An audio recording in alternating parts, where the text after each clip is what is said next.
Ladies and gentlemen, President George W. Bush.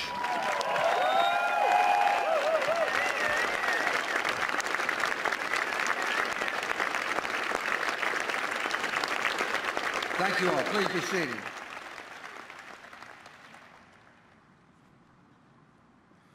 Oh, happy days. I want to thank you all for coming. Laura and I are thrilled to have so many friends, a lot of friends, here to celebrate this special day. There was a time in my life when I wasn't likely to be found at a library, much less found one. Beautiful building has my name above the door, but it belongs to you. It honors the cause we serve and the country we share. For 8 years, you gave me the honor of serving as your president, and today I'm proud to dedicate this center to the American people.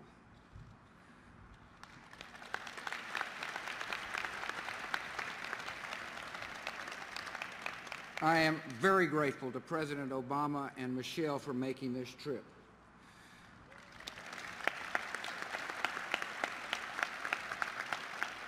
Unlike the other presidents here, he's actually got a job. President, thank you for your kind words and for leading the nation we all love. I appreciate my fellow members of the former President's Club, 42, 41, and 39. I want to thank you all for your kind words and the example you have set. Alexander Hamilton once worried about ex-presidents wandering among the people like discontented ghosts. Actually, I think we seem pretty happy. One reason is that we have wonderful first ladies at our side.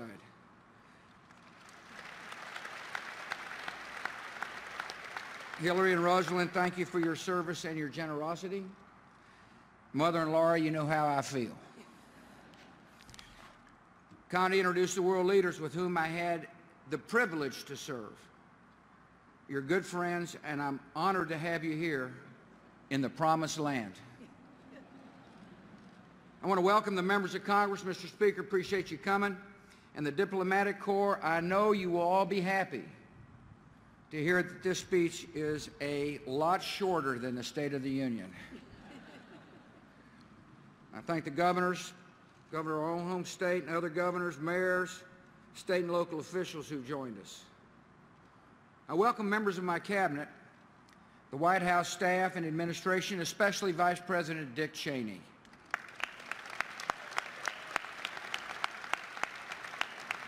From the day I asked Dick to run with me, he served with loyalty, principle, and strength. Proud to call you friend. History is going to show that I served with great people, a talented, dedicated, intelligent team of men and women who love our nation as much as I do. I want to thank the people who have made this project a success. President Gerald Turner runs a fantastic university.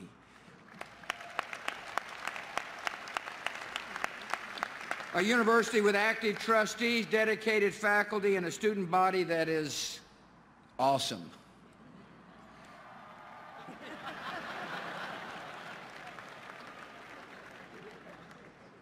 I want to thank David Ferriero, Alan Lowe, and the professionals at the National Archives and Records Administration who have taken on a major task, and I am confident you all will handle it. I appreciate the architects, landscapers, and designers, especially Bob Stern, Michael Van Valkenburg, and Dan Murphy. I want to thank the folks of Manhattan Construction, as well as all the workers who built a fine facility that will stand the test of time. I thank the fantastic team of the George W. Bush Center, headed by Mark Langdale and Jim Glassman, and my longtime pal, Donnie Evans. Much to the delight of the folks who worked on this project, we have raised enough money to pay our bills. We have We have over 300,000 contributors from all 50 states. And Laura and I thank you from the bottom of our hearts.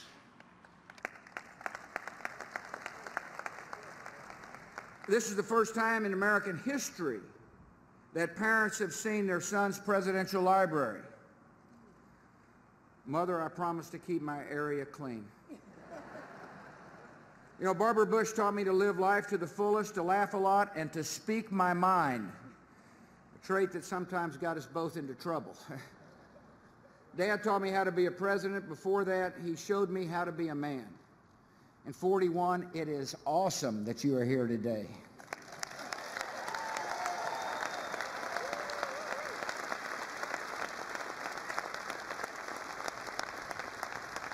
I welcome my dear brothers and sister, as well as in-laws, cousins, nephews, nieces, uncles, all of you, for joining us. Our family has meant more to me than anything, and I thank you for making it so. Not so long ago, this campus was home to a beautiful West Texan named Laura Welch. When she earned her degree in library science, I'm not sure this day is exactly what she had in mind.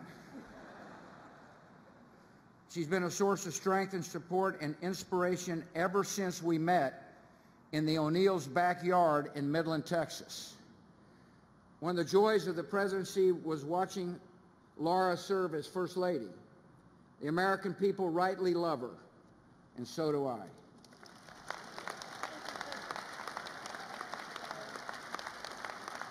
Laura's going to be even better at her next role, grandmother. It was a joy. I can't tell you what a joy it was to hold little Mila. And I am really happy that Mila's mother and father, Jenna and Henry, could make it here today. Thank you all for coming. So if you don't have anything to do in the morning, tune in to the Today Show. Jenna's a correspondent, thereby continuing the warm relations the Bush family has with the national press.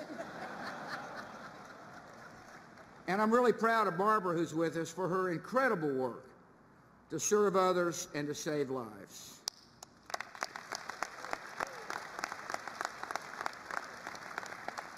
Today marks a major milestone in a journey that began 20 years ago when I announced my campaign for governor of Texas.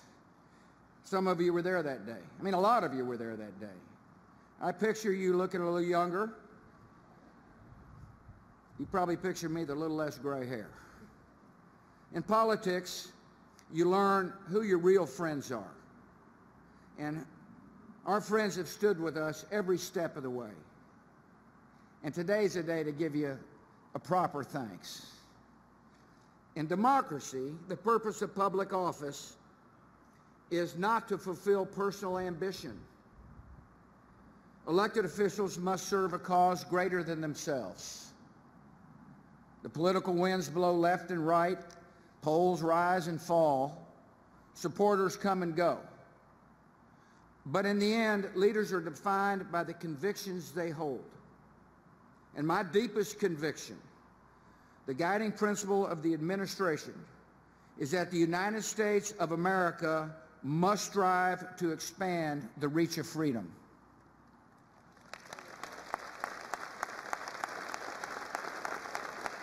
I believe that freedom is a gift from God and the hope of every human heart. Freedom inspired our founders and preserved our union through civil war and secured the promise of civil rights. Freedom sustains dissidents bound by chains, believers huddled in underground churches, and voters who risk their lives to cast their ballots. Freedom unleashes creativity, rewards innovation, and replaces poverty with prosperity. And ultimately, freedom lights the path to peace. Freedom brings responsibility. Independence from the state does not mean isolation from each other. A free society thrives when neighbors help neighbors, and the strong protect the weak, and public policies promote private compassion. As president, I tried to act on these principles every day. It wasn't always easy, and it certainly wasn't always popular. One of the benefits of freedom is that people can disagree. It's fair to say I created plenty of opportunities to exercise that right. But when future generations come to this library and study this administration, they're going to find out that we stayed true to our convictions.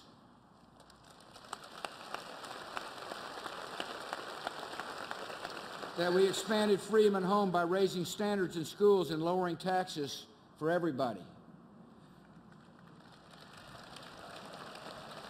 That we liberated nations from dictatorship and freed people from AIDS.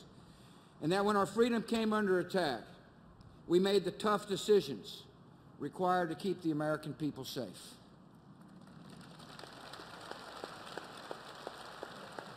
Those same principles define the mission of the Presidential Center. I'm retired from politics, happily so, I might add, but not from public service. We'll use our influence to help more children start life with a quality education, to help more Americans find jobs and economic opportunity, to help more countries overcome poverty and disease, to help more people in every part of the world live in freedom. We'll work to empower women around the world to transform their countries, stand behind the courageous men and women who have stepped forward to wear the uniform of the United States to defend our flag and our freedoms here at home. Ultimately, the success of a nation depends on the character of its citizens. As president, I had the privilege to see that character up close. I saw it in the first responders who charged up the stairs into the flames to save people's lives from burning towers. I saw it in the Virginia Tech professor who barricaded his classroom door with his body until his students escaped to safety. I saw it in the people in New Orleans who made homemade boats to rescue their neighbors from the floods. I saw it in the service members who laid down their lives to keep our country safe and to make other nations free.